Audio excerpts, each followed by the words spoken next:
Buonasera da Sicilia 24, le principali notizie. Palermo violenta, in città si susseguono sparatorie, aggressioni e stupri, giovane ferito allo Si continua a sparare a Catania, la scorsa notte fucilate contro la saracinesca di un'agenzia di autonoleggio in via Plebiscito. La deputata regionale Marano, siamo tornati alla faida degli anni '80. Togliete l'amicizia sui social ai vostri contatti ebrei e bufera dopo il posto di un docente all'Università di Palermo. Il rettore, dialogo è la nostra parola chiave. La nave dell'ONG Mediterranea bloccata al porto di Trapani con un esposto in procura chiede ai magistrati di indagare sui miliziani e trafficanti libici. Palermo, anche alla Noce si può fare la nuova campagna di Addio Pizzo contro il racket a 2 giorni dall'anniversario di Libero Grassi. Esclusa dalla Film Commission la pellicola su Biagio Conte, il frante che ha speso la vita per gli ultimi di Palermo senza fondi, rischia di essere girata fuori dalla Sicilia. La Sicilia dei whip. Anche l'attrice Udi Goldberg sceglie l'isola, lascia la sua villa in Sardegna per una casa ad Ortigia. Calciomercato, fatta per Caturano al Catania, il club rosso-azzurro investe sul catanese Simone Leonardi. Il Palermo presenta il portiere Joronen.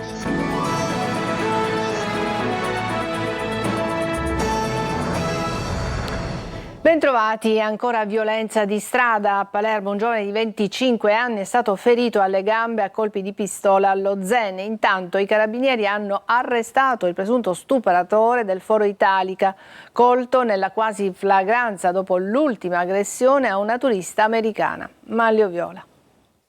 È un mese di agosto turbolento quello che volge al termine per la città di Palermo, un mese che conferma la tendenza alla violenza diffusa che si respira nel capoluogo siciliano. Da una parte si registra ancora un giovane ferito durante una sparatoria avvenuta allo Zen, il popolare quartiere a nord della città, dall'altra potrebbe essere finalmente finito l'incubo dello stupratore del Foro Italico che avrebbe aggredito almeno 3 donne tra metà luglio e metà agosto. I carabinieri hanno infatti arrestato un cittadino somalo di 24 anni dopo un tentativo di stupro ai danni di una turista americana. La ragazza, coi vestiti strappati, vari graffi e chimosi e persino morsi, era riuscita a scappare e a chiedere aiuto. Un gruppo di palermitani si era messo alla caccia dell'aggressore che si era nascosto fra gli scogli fino all'arrivo dei carabinieri che lo hanno bloccato.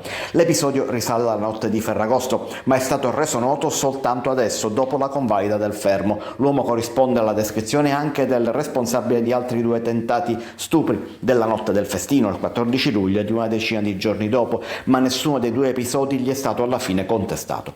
Preoccupa infine la faida del quartiere Zen, che è in corso ormai da mesi. L'ultimo ferito ha 25 anni e si è presentato spontaneamente al pronto soccorso con 2 colpi d'arma da fuoco alle gambe. Ha raccontato che stava passeggiando in via Rocchi Marciano quando è stato raggiunto dai colpi di pistola. Non avrebbe riconosciuto chi ha sparato, si chiama Alessio Muratore e in passato è stato indagato per spaccio di droga. È stato accompagnato da 4 suoi amici che sono stati tutti identificati e sentiti nel corso della notte dagli agenti di polizia. Anche il giovane è stato ascoltato dagli uomini della squadra mobile.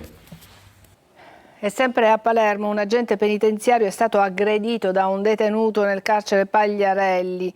L'agente ha diversi traumi, tra cui uno più grave a una spalla. La prognosi è di 1 mese. L'agente si è trovato faccia a faccia con un detenuto che l'ha offeso e poi l'ha colpito con una violenza inaudita. Adesso a Catania, dove si torna a sparare. La scorsa notte fucilate contro la saracinesca di un'agenzia di autonoleggio in via Plebiscito. La deputata regionale Marano denuncia: si è tornati alla faida degli anni '80. Giusy Lazzara. E 3. A Catania si apre una guerra fra cosche. La scorsa notte presa di mira un'agenzia di noleggio di auto in via Plebiscito, in pieno centro. Le fucilate contro la saracinesca sono state sparate alle 3 quando è arrivato l'allarme al 112.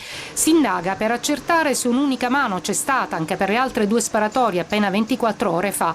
Sempre nella notte in via Garibaldi esplosi oltre 20 colpi di pistola contro una saracinesca di un centro estetico di proprietà della figlia del boss detenuto Lorenzo Saitta, esponente del clan Santa Paola Ercolano e moglie di Giovanni Balsamo, lo stesso che nel 2024 era stato protagonista di un rapimento lampo di finti agenti di polizia mentre si trovava ai domiciliari. E non era la prima volta che questo centro estetico era stato attenzionato dalla malavita. A febbraio l'incendio doloso alla vetrina. I colpi alla saracinesca di via Garibaldi però non sono stati gli unici sparati nella notte, perché altri 5 scaricati contro l'abitazione della famiglia Balsamo in via Calabrò, sempre a San Cristoforo. Episodi che si susseguono e che potrebbero rientrare in una strategia di violenza sempre più frequente. E la questione sicurezza adesso diventa cruciale e la politica interviene. C'è una situazione da Far West e sembra essere tornati negli anni '80 e questa frequenza con cui avvengono questi fenomeni sicuramente desta non poche preoccupazioni. Per questo ho depositato un'interrogazione con trattazione urgente, perché bisogna sedersi col Ministero, col Governo nazionale e chiedere intervento immediato. Il 2 agosto 30 colpi di mitraglietta avevano crivellato la saracinesca di una gastronomia in viale Ammiraglio Caracciolo. E a Catania la droga veniva acquistata perfino col baratto. Nel quartiere San Cristoforo le dosi venivano scambiate con bottiglie di superalcolici. Sono stati arrestati 2 trentenni. Orazio Longo. La droga pagata con bottiglie di whisky a mo' di baratto. 2 catanesi di 39 e 38 anni sono stati arrestati e posti ai domiciliari nel quartiere di San Cristoforo per detenzione ai fini di spaccio di sostanze stupefacenti. A incuriosire i carabinieri il continuo via vai in un appartamento di cortile Doberdò, i movimenti rapidi degli avventori, l'accensione di un dispositivo luminoso posto all'ingresso come segnale convenzionale e la presenza di sistemi di videosorveglianza. La successiva perquisizione ha consentito di rinvenire più di 20 grammi di cocaina e oltre 5 di crack già suddivisi in dosi, un bilancino di precisione, materiale per il confezionamento, un quaderno con annotata la contabilità dell'attività illecita e la somma in contanti di 970 euro ritenuta provento dello spaccio. La sostanza sequestrata, se immessa sul mercato al dettaglio, avrebbe fruttato fino a 3.000 euro. E poi il rinvenimento di diverse bottiglie di superalcolici di varie marche e tipologie. Dalle prime verifiche è emerso che queste non erano destinate al consumo personale degli arrestati, bensì rappresentavano un sistema di pagamento alternativo della dose a mo' di baratto, appunto. Mentre l'abitazione, risultata abbandonata, era stata trasformata in una sorta di fortino con accessi sbarrati da pesanti cancelli in ferro con piccole feritoie per il passaggio della droga.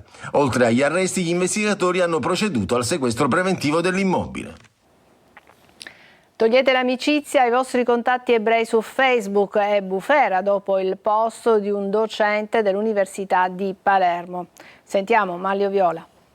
È bufera su Luca Nivarra, il decano dell'Università di Palermo, professore di giurisprudenza, all'indomani della sua sortita sui social network nella quale invita a togliere l'amicizia a tutti gli ebrei perché tutti corresponsabili di quel che Israele sta facendo nella striscia di Gaza. Nivarra, pur sostenendo di non essere antisemita, ha ribadito la propria posizione in più post anche successivi alla valanga di offese e minacce ricevute. Una posizione personale che mette però in imbarazzo l'Università di Palermo, spingendo il rettore Massimo Midiri a prendere pubblicamente le distanze da quella che ritiene comunque una posizione scivolosa. Che problemi di questo tipo non si affrontano certamente nei social, cioè un professore universitario non può esprimere una sua idea su un social. Alla fine si tratta di una valutazione che rimane personale. Purtroppo il confine tra quello che è personale e quello che poi è identificativo di una comunità evidentemente un poco scivoloso.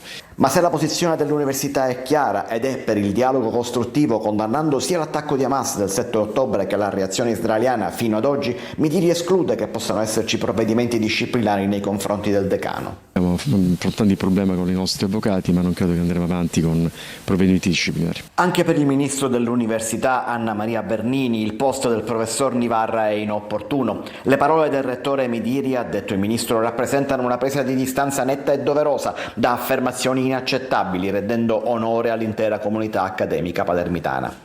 Aprendo la Biennale di Venezia, invece, il presidente Pietrangelo Buttafuoco ha citato una frase letta sui muri di Catania: non si sta zitti, non si fa silenzio solo quando i bambini dormono e si comincia a gridare e parlare, a fare rumore quando i bambini muoiono, ha detto, per poi concludere citando un passaggio delle Troiane di Euripide e auspicando che sia la verità alla fine a trionfare insieme alla pace.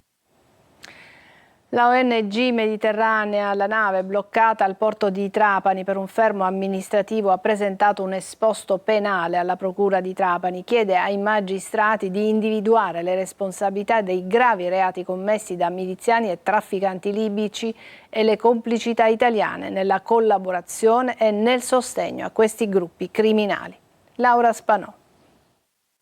Porta la firma del comandante Pavel Bottica e del capomissione Beppe Caccia l'esposto penale depositato alla Procura di Trapani dalla ONG Mediterranea Saving Humans, assistita dagli avvocati Serena Romano e Fabio Lanfranca del Foro di Palermo. La nave da lunedì pomeriggio si trova in stato di fermo amministrativo al porto di Trapani. Nell'esposto vengono ricostruiti i fatti accaduti nel corso della missione di ricerca e soccorso a partire dalle intimidazioni ricevute dalle milizie libiche che avevano circondato la nave in acque internazionali lunedì 18 agosto fino alla notte tra mercoledì e giovedì 21, quando un gommone militare appartenente alle stesse milizie aveva scaraventato con violenza in acqua le 10 persone poi soccorse in mare dai volontari della ONG. All'autorità giudiziaria trapanese la ONG chiede di indagare su questi episodi, di individuare le responsabilità dei gravi reati commessi da miliziani e trafficanti libici e le complicità italiane nella collaborazione e nel sostegno a questi gruppi criminali. Laura Marmorale, presidente di Mediterranea, rimarca e sottolinea: non prendiamo lezioni sul soccorso in mare, la legalità e la lotta ai trafficanti di esseri umani da Piantedosi o da chiunque abbia liberato un criminale contro l'umanità come Al-Masi o sostenga la cosiddetta Guardia Costiera libica che spara contro le navi umanitarie. Intanto stamane una delegazione del PD nazionale, regionale e provinciale ha visitato la nave e si è soffermato a lungo con i rappresentanti della ONG dell'equipaggio, esprimendo loro la propria solidarietà. A Palermo l'associazione Addio Pizzo ha tappezzato il quartiere della Noce di volantini contro il racket a pochi giorni dall'anniversario dell'omicidio dell'imprenditore Libero Grassi. Marco Gulla. Anche alla Noce si può fare, denuncia collettiva. Questi manifesti da alcuni giorni sono stati affissi nel quartiere Noce di Palermo. La firma è di Addio Pizzo, a 2 giorni dalla commemorazione dell'uccisione di Libero Grassi. Dall'associazione sostengono che la storia degli ultimi 2 decenni ci dice che anche in contesti così complessi possono germogliare segnali di riscatto, quindi anche alla Noce si può fare.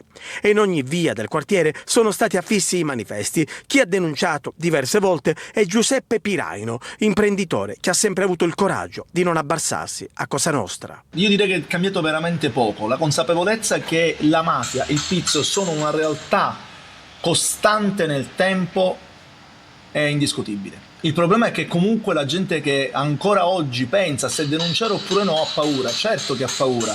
Qualche giorno fa però l'arresto di 2 mafiosi dopo la denuncia di un imprenditore edile a Brancaccio. La vittima non si è piegata e ha deciso di denunciare tutto ai carabinieri. Mando un messaggio agli imprenditori: non abbiate paura di denunciare. Si va a letto sereni, si va con la coscienza pulita, si va facendo un gesto d'amore per se stessi e la propria famiglia, per i siciliani e per la Sicilia. Questa terra merita legalità, non merita più di andare a braccetto con mafiosi e mafiosetti. È gente inutile, gente piccola, sono micchi.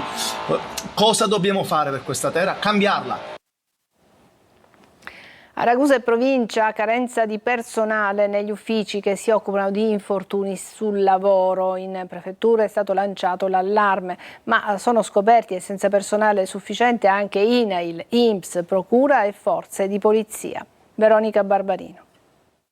La carenza di personale negli uffici competenti in materia di infortuni sul lavoro in provincia di Ragusa è stata al centro della riunione in prefettura del Comitato Provinciale per l'Ordine e la Sicurezza Pubblica.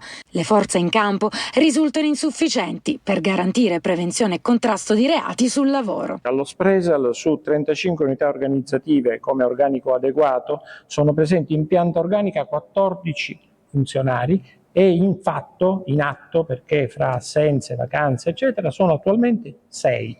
Quindi voi pensate bene come si può far fronte a delle emergenze, a delle esigenze di tutela della salute sul lavoro a fronte di una scopertura di questo genere. Stessa situazione negli uffici di INAIL e INPS, vuoti di organico anche nelle forze dell'ordine e in procura. Noi abbiamo una scopertura del 20% del personale, che è una scopertura significativa, e abbiamo una difficoltà fra i magistrati perché oltre alla scopertura di un vuoto di organico che si protrae ormai da 2 anni, il posto di procuratore è rimasto vacante per 15 mesi, è stato colmato soltanto a gennaio quando sono arrivato io. E abbiamo 3 colleghe che sono in questo momento in interdizione per gravidanza e quindi formalmente l'ufficio è coperto, di fatto l'ufficio va in grandi difficoltà. Una situazione quindi che richiede risposte urgenti e interventi concreti da parte dello Stato per non rischiare di compromettere sicurezza e legalità. Escluso dalla Film Commission il film su Biagio Conte, il frate che ha speso la vita per gli ultimi di Palermo senza fondi, rischia di essere girato fuori dalla Sicilia, ma qualcosa potrebbe muoversi. Orazio Longo. Un'occasione persa, dice Gloria Giorgiani, la produttrice del film su Biagio Conte, che non ha trovato un finanziamento garantito dalla Regione Sicilia per il progetto scartato dalla Sicilia Film Commission. L'interessamento manifestato dal presidente Schifani, che si era detto dispiaciuto della cosa, non si è concretizzato ad oggi e il film, stando così le cose, rischia di dover essere girato altrove. Io non ho avuto più nessuna interlocuzione con la presidenza della regione, nessuno mi ha più risposto, li ho cercati varie volte. Il film va girato a ottobre, quindi siamo entrati in preparazione e senza nessun tipo di garanzie scritte non posso far altro che portare il film fuori. Quello su Biagio Conte vuole essere un racconto identitario, spiega Giorgiani, lontano dalla dialettica mafia-antimafia. E doveva essere anche un'occasione in cui il territorio poteva essere partecipe e protagonista di questo film, non solo attraverso il coinvolgimento di attori, maestranze, il più possibile, ma anche attraverso la realizzazione di progetti correlati che potevano essere backstage speciali, video fatti dai ragazzi. Il presidente Schifani dal canto suo ha fatto sapere che la prossima settimana verrà ripresentata la questione del finanziamento in regione e chissà che stavolta non arrivino le garanzie formali richieste dalla produzione del film. Adesso una breve pausa, poi parleremo di musica. A tra poco.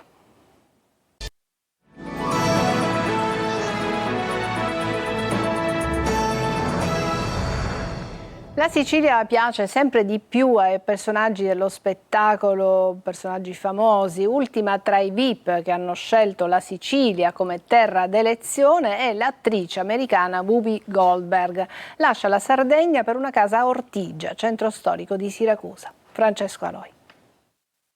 Sicilia sempre di più terra di VIP. C'è chi scorrazza in yacht per le isole Eolie, chi è stata avvistata tra i vicoli di Palermo e chi rimane folgorato e decide di rimanerci. È il caso di un mito di Hollywood, Whoopi Goldberg, che molti ricordano. L'attrice statunitense, diventata famosa anche con Sister Act, si è proprio innamorata della Sicilia e soprattutto di Ortigia. È nel centro storico che ha deciso di prendere casa. Il suo amore per Siracusa non era certo un segreto. Lo scorso giugno aveva presentato proprio qui il suo libro. In questo post la foto dell'evento e il ringraziamento per l'accoglienza. Poi Whoopi è tornata diverse volte, fino alla decisione di mettervi radici, vendendo la sua villa da 12 milioni di euro in Sardegna. Diceva di aver trovato pace e privacy a Stintino, comune di poco più di 1500 abitanti. La sindaca addirittura era pronta a conferirle la cittadinanza onoraria. Noi siamo qua e siamo felici, siamo stati felici di averti e saremo felici se tornerai da noi. Questa è il vero contenuto di dichiarazioni che non sono assolutamente di rancore o di offesa. Intanto Whoopi sta per tornare in TV nella soap di Rai 3, Un posto al sole. E adesso musica con Antonello Venditti che ha fatto tappa con il suo concerto ad Agrigento. Sentiamo Davide Sardo.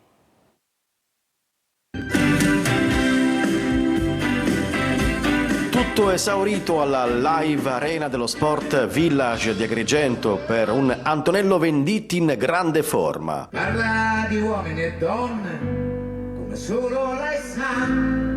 Il cantautore romano ha regalato al pubblico i suoi successi più amati e l'intero album Cuore del 1984. Stare insieme a te è stata una partita, va bene, hai vinto tu. La serata, tappa del tour per i 40 anni di Notte prima degli esami, ha richiamato spettatori da tutta la Sicilia e dal sud Italia. Tutto quel che io pensavo è solamente. Sul palco una band d'eccezione, nuovi arrangiamenti e più spazio alle tastiere. Eravamo 34, quelli della terza via, tutti belli ed eleganti tranne me. Da Sotto il segno dei pesci a Roma Capoccia, Venditti ha trasformato il concerto in un viaggio tra emozioni e ricordi, con racconti personali che hanno commosso i fan. notte prima degli esami, notte di polizia. Una serata indimenticabile alla Live Arena dello Sport Village, la poesia e la forza di Antonello Venditti, capace come sempre di unire generazioni. Notte che non alla finestra, ma questa notte è ancora nostra. Breve pausa e poi il calcio.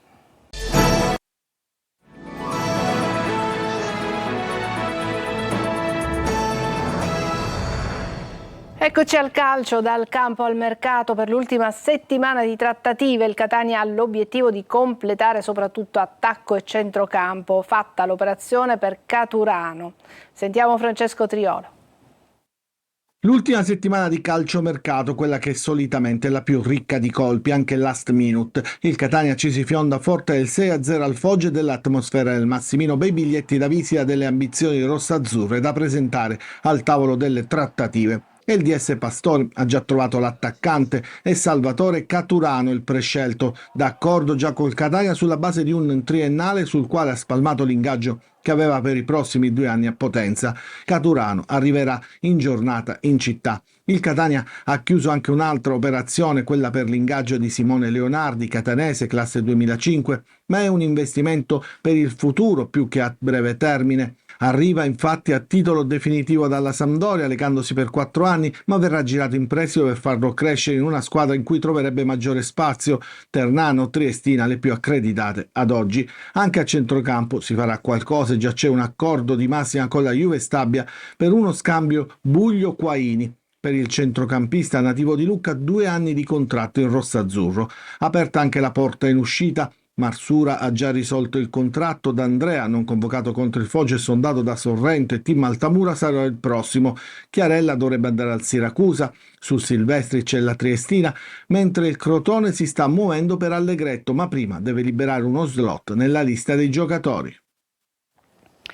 Ed è stato presentato alla stampa il nuovo portiere del Palermo, Jes Joronen. Un onore vestire i colori rosa-nero, ha detto il neo estremo difensore dei siciliani. Sabato sfida in casa contro il Frosinone. Marco Gullà. 1 settimana e mezzo fa sono andato a correre vicino a casa mia in Finlandia e sapete cosa ho visto? Ho visto 2 aquile. E poi, un'ora dopo questa corsa, c'è chiamato mio procuratore e adesso andiamo a Palermo. E per me è un bello segnale. Il nuovo portiere del Palermo, Jes Joronen, si è presentato così. Un aneddoto, un episodio, un segnale, come lui stesso ha detto, prima di passare in rosanero. Una grande esperienza in Serie B e per anni portiere del Venezia. Ora la nuova avventura agli ordini di Pippo Inzaghi. Io cerco solo fare migliore per la squadra e andare una partita alla volta. Così è successo anche questa cosa in passato e adesso continuo a fare questo. Essere allo stadio è una emozione veramente ricco, veramente emozionante essere davanti così tanti tifosi. Joronen insidera Bardi per il ruolo da titolare, sarà ora Inzaghi a delineare le gerarchie della porta a partire già dal match di sabato al Barbera contro il Frosinone. Il tecnico cambierà comunque poco rispetto al match della settimana scorsa vinto contro la Reggiana. Mercato di Francesco sta per passare al Catanzaro, Magnani invece alla Reggiana. In entrata sessione ormai chiusa. E 2 operazioni di mercato nelle ultime ore per il Trapani. Si tratta del difensore moldavo Andrei Motok, classe 2002, prelevato dalla Virtus Entella, e del centrocampista Riccardo Palmieri della Cittadella Società, alla quale è stato ceduto il centrocampista Luca Verna, ex del Catania. È tutto per questa edizione di Sicilia 24, grazie per averci seguito, buona serata.